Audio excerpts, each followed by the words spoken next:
Okay, great. So we're going to move on to diffuse lighting, and I'm going to delete that video and that one. All right, you'll figure it out, computer. Okay. So diffuse lighting, ambient lighting, red itself not presented better results. Give you a better look at the following image.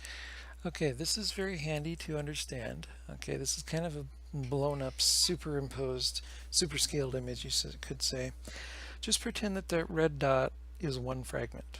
Okay, the N stands for the surface normal of that fragment, taken from the vertices that you pipe through from the vertex shader. Okay, and whether it's an actual vertex or whether it's an interpolated value somewhere between vertices, it's got the N. Okay, and I think that's something that we have to actually add to the program at this point, because we don't have N's. See, we just have positions and texture coordinates. Okay, and then in our vertex shader,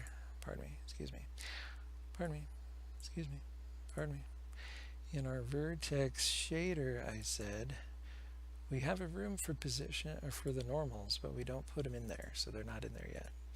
Probably gonna have to do that right now. I don't want to do it. I'm scared. Okay, so what does it say? To the left, we find a light source. I think this might be it. Okay, with a light ray, okay, right there, targeted at a single fragment of our object. That's the big red single fragment. Okay, we then need to measure at what angle the light ray touches the fragment. If the light ray is perpendicular to the object's surface, light has the greatest impact.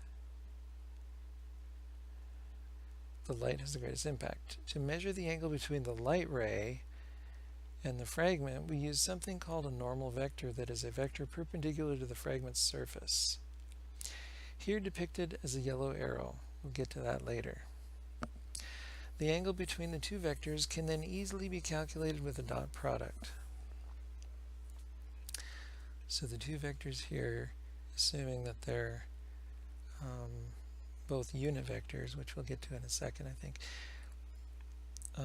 You might remember from the transformations tutorial, the lower the angle between two unit vectors, the more the dot product is inclined toward a value of 1. When the angle between both vectors is 90 degrees, the dot product becomes 0. The same applies to theta. The larger theta becomes, the less of an impact the light should have on the fragment's color. Theta is the angle. Okay. Note that to get only the cosine of the angle between both vectors, we will work with unit vectors. There you go, vectors of length 1. So we need to make sure that all the vectors are normalized, not to be confused with normal completely. But otherwise, the dot product returns more than just the cosine. See transformations. Okay. The resulting dot product thus returns a scalar that we can use to calculate the light's impact on the fragment's color, resulting in differently lit fragments based on their orientation towards the light. So what do we need to calculate diffuse lighting? Okay, we need a normal vector, and we need a vector that's perpendicular to the surface of the vertex surface, or okay, fragment, okay, to the directed light ray. So we need a direction vector. It's the difference vector between the light's position and the fragment's position. To calculate this light ray, we need the light's position vector and the fragment's position vector. Okay, everybody got that?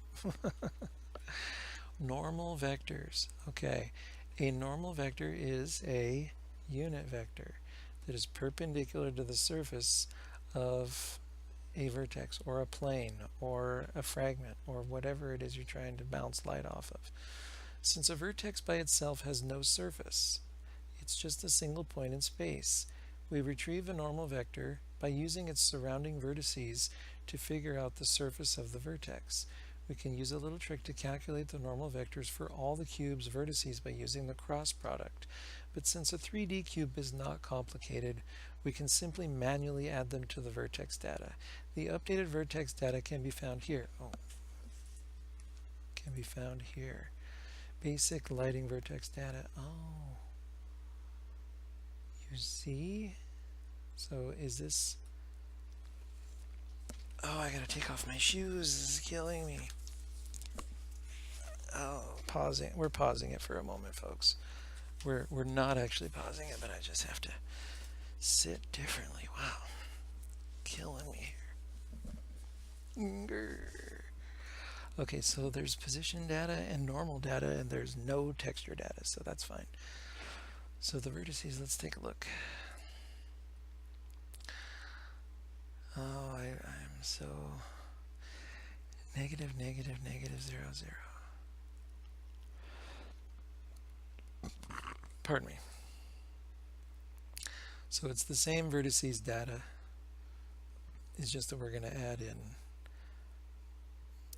this stuff right here. Okay. I am so, like, I don't want to do that. I literally don't want to do that because we've got the texture coordinate data in there. Hold on. Okay. Can we copy that? I wonder if Visual Studio Code would be helpful with this. What are you loading? I don't know. Okay. Computer, can we just close that? Okay. What's that? Close that. Close that. Okay. Can we just go new? There you go. Paste it in. Okay. Can we just copy out of here like this? The heck? What's that doing?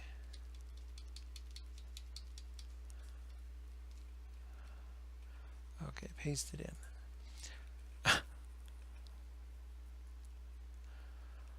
What in the heck did I just do? Okay, it's not going to help me. You can update now if you want. I don't know. What's it doing? Do you have to download something? Oh, I shouldn't have clicked on that. I should know better. Come on, finish. Anyways, I'm going to have to put in this normal data. It's going to take forever. I'm going to have to copy it over from there and make sure the texture coordinate stays there and everything. So I don't want to bore you guys with that. I'm going to pause the video. So it's going to be part whatever added on.